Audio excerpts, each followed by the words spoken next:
ঘাটালের শহীদ পরাক্রম পদকে সম্মানিত হচ্ছেন।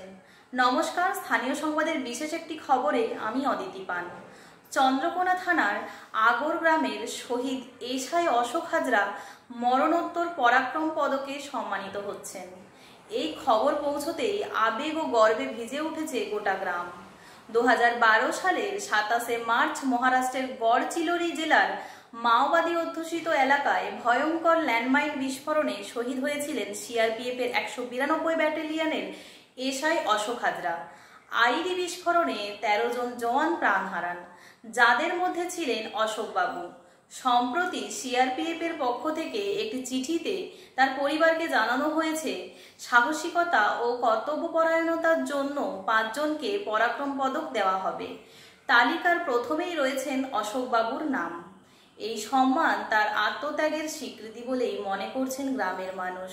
অশোক বাবুর ভাই শশাঙ্ক হাজরা অবসরপ্রাপ্ত বিএসএফ জওয়ান। তিনি বলেন, চিঠি পেয়ে আবেগ ধরে রাখতে পারিনি।